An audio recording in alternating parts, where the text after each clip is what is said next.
video is the continuation of steps to repertorization.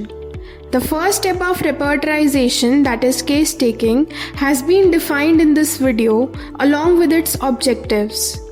Now let us start by defining a case. A case is not merely a combination of symptoms, but an instance of disease, an event, and a change in the whole person from his original state of health to his present state of sickness. It is a totality of alterations. It comprises of all the expressions on mental, physical plane and on parts which logically form a portrait of a disease. According to H.A. Roberts, the combination of subjective and objective symptoms comprise what we term the case. Case taking. Master Henneman defines it as an individualizing examination of a case of disease. Case taking is an unique art of receiving information from a patient as well as from bystanders to define the patient as a person and diagnose the disease. Depending on the circumstances and patient's condition, sometimes the observations made by the physician or the narration by the patient or information provided by the attendants alone may be sufficient to define the problem of the patient. Objectives of case taking.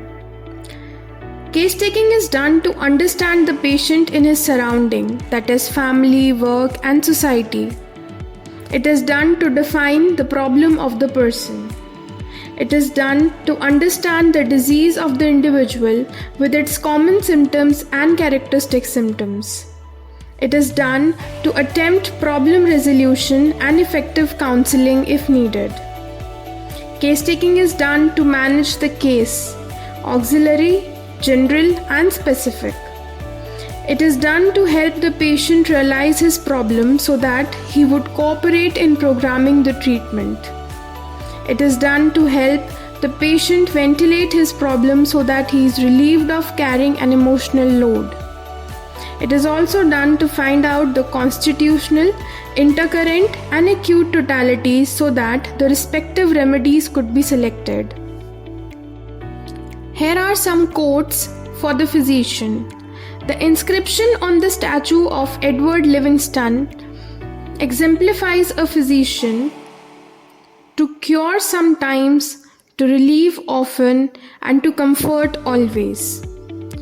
According to Osler, to study the phenomena of disease without books is to sail an uncharted sea, while study books without patients is not to go to the sea at all. A physician should be able to tackle the 5 Ds of health, that is disease, discomfort, disability, dissatisfaction, and death. Master Henneman also described a homeopathic physician in his various essays and his masterpiece Organon of Medicine at great length. Some of the relevant aphorisms from Organon of Medicine are: aphorism number 3, which says that a physician is one who possesses various areas of knowledge and an ability to perceive.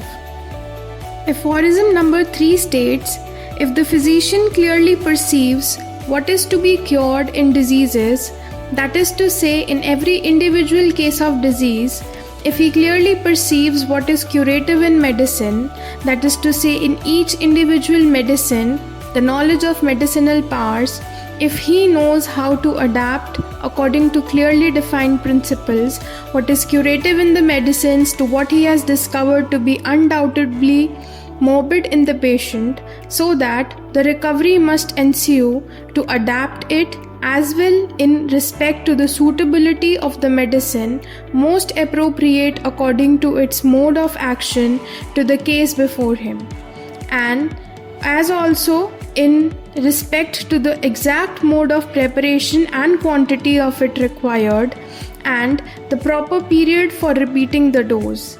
If finally he knows the obstacles to recovery in each case and is aware how to remove them so that the restoration may be permanent, then he understands how to treat judiciously and rationally, and he is a true practitioner of the healing art.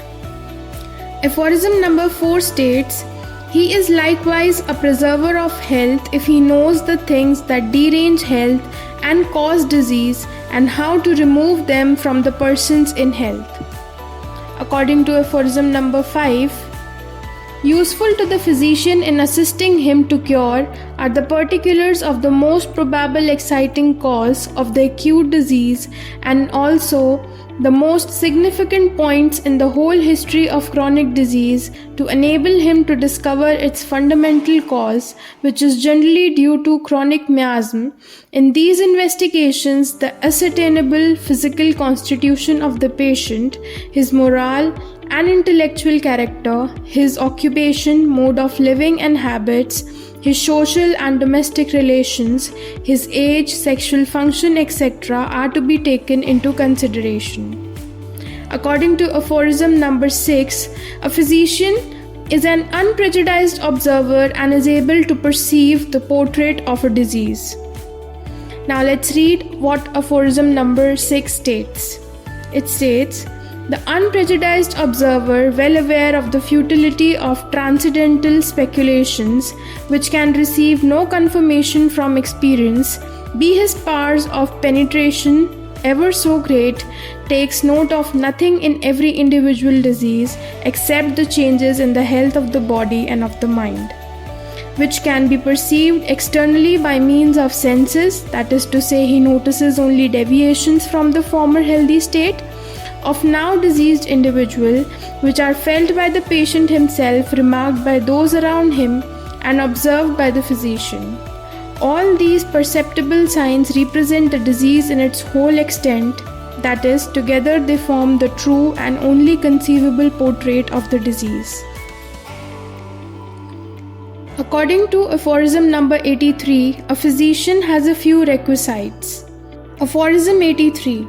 This individualizing examination of a case of disease, for which I shall only give in this place general directions, of which the practitioner will bear in mind only what is applicable for each individual case, demands of the physician nothing but freedom from prejudice and sound senses, attention in observing and fidelity in tracing the picture of the disease. Thank you for watching.